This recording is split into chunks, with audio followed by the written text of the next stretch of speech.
desde Argentina. El periodista Juan Ante José Luis Singh, para recordar a Diego Maradona. Será más adelante, 9:45 minutos.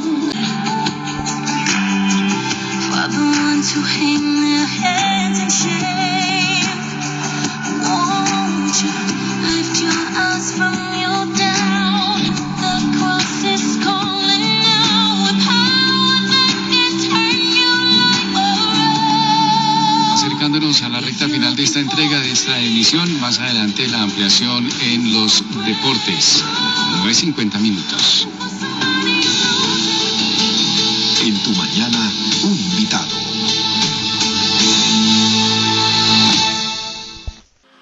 En una villa nación fue deseo de Dios crecer y sobrevivir a la humilde expresión, enfrentar la adversidad con afán de ganarse a cada paso la vida. Buenos días, Helber, Pollo Pineda y oyentes de Tu Mañana. Hoy nos despertamos con la triste sensación de la partida de Diego Armando Maradona, quien fuera para muchos el mejor futbolista de todos los tiempos. Y para recordarlo a él y de su carrera me acompaña desde Buenos Aires, Argentina, el periodista deportivo José Luis Singh, a quien le doy la bienvenida. Muy amable, Enrique, te agradezco mucho, encantado. Si la noticia de la muerte de Diego Armando Maradona conmocionó al mundo y nos puso a todos tristes y fue tendencia, nos interesaría saber mucho cómo se vivió allá en Argentina y particularmente en Buenos Aires. Cuando me contó la noticia mi pareja, caminé, pasé por el lado de una gomería, un taller mecánico, y todos habían dejado de trabajar y estaban escuchando la radio. Paso por una parrilla, estaban todos viendo las noticias. Estaba caminando por la calle y había gente que estaba en la vereda de la casa, agarrándose la cabeza y mirando el celular, sin entender. Para todos fue un superhéroe. No hay mucho más que aclarar que eso. Como alguien mágico. De una persona capaz de hacer todo en la cancha. Como futbolista, no hay dudas, una persona con un carisma tal que te levantaba un estadio. Mucho respeto de los rivales, un infinito respeto por los rivales futbolísticos que tuvo y la oportunidad que tuve de hablar con jugadores de fútbol que han jugado al lado de él, que daban interesantes visiones. Recordamos mucho las recaídas de salud de Diego Armando Maradona desde el año 2000, cuando tuvo problemas tanto por sobrepeso, que se hizo el bypass aquí en Cartagena, Colombia, como también por la sobredosis de cocaína. Pero se recuperó. ¿Y cómo fue estos últimos años del estado de salud de Diego y finalmente el deterioro que llevó a su muerte el día de ayer? Bueno, desde la época del 2000, cuando él estuvo en Cuba, donde había tenido un peso considerable, la mayoría pensaba que ya eran los últimos momentos de él. Muchísima gente, bueno, mismo los medios ya estaban preparando todo para hacer lo que suelen hacer. Dice que los medios periodísticos hegemónicos siempre se preparan para el chimento y para las noticias y para los miles de mitos improbables y titubeantes de lo que estamos acostumbrados. En realidad la gente pensaba que, yo inclusive, que de Cuba no iba a salir entero, vivo, digamos.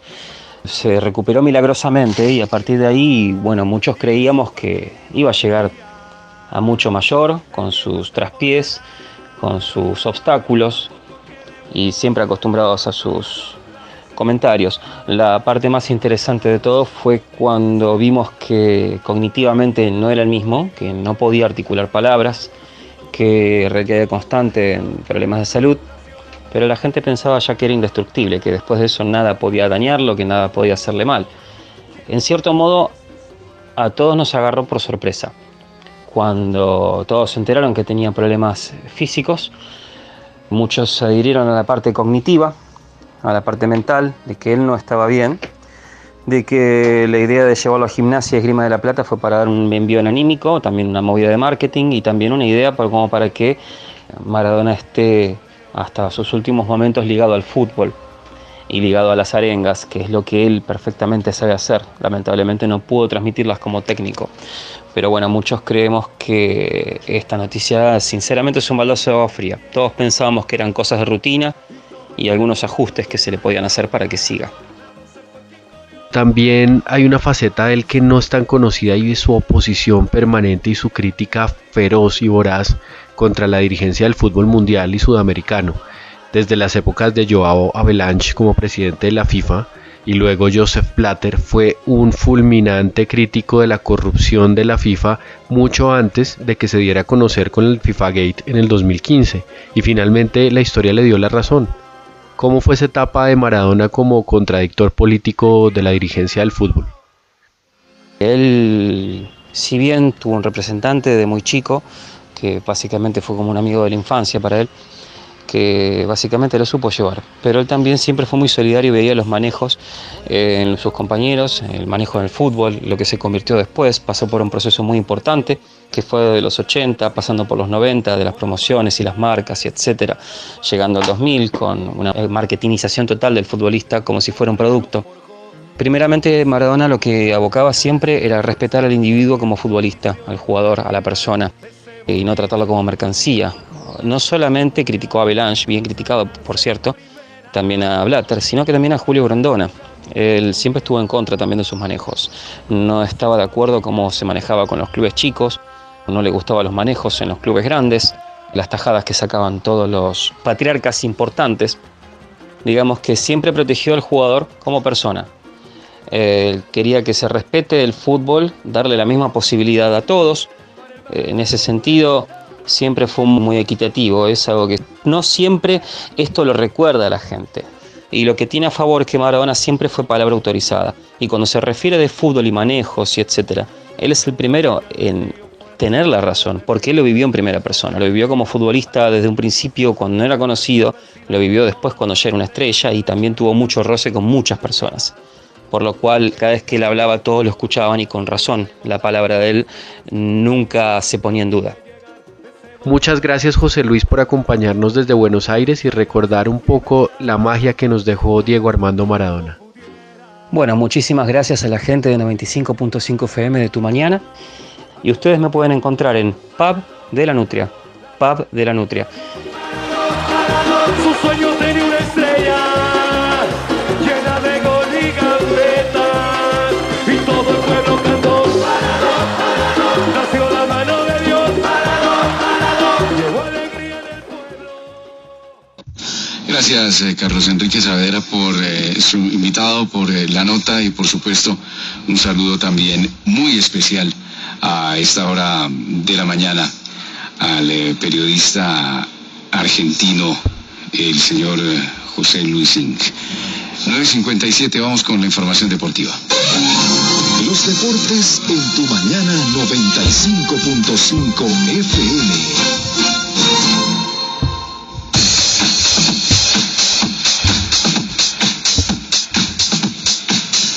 Don Helber, la información deportiva a las 9 de la mañana, 57 minutos, pues sí, hay que, definitivamente, ¿qué podemos hacer? Hay que hablar del crack argentino, Diego Armando Maradona Franco. A esta hora, pues empiezan las largas filas en los últimos instantes en Casa Rosada. Recordemos que sobre las 2 de la tarde, hora colombiana, pues era llevado a su último lugar. Miles y miles de personas congregándose alrededor de la Casa de Gobierno argentino, donde permanece el cuerpo de Diego Maradona. Pues la gente desfila desde primeras horas, tempranas horas de la mañana, para darle el último adiós a su leyenda, a su máximo referente del fútbol y de muchas otras cosas que marcó a los argentinos. Escenas de lágrimas, de agradecimientos se escuchan en largas filas que hacen sus seguidores a pesar de las restricciones y los riesgos en medio de la pandemia. El presidente Alberto Fernández llegó también para despedir al 10 de la albiceleste. El entierro del ídolo argentino tendrá lugar hoy mismo, al final de la tarde, hora argentina, 2 de la tarde, 3 de la tarde, hora colombiana, en el cementerio de Bellavista, donde están los restos también de sus padres. ¿Qué más podemos decir? Conforme van pasando las horas, don Helber, empieza a hablarse más de lo que aconteció horas previas, durante y horas después de la muerte de Maradona, que pues a mi parecer me parece que no es el momento por ahora de hablar de ellas.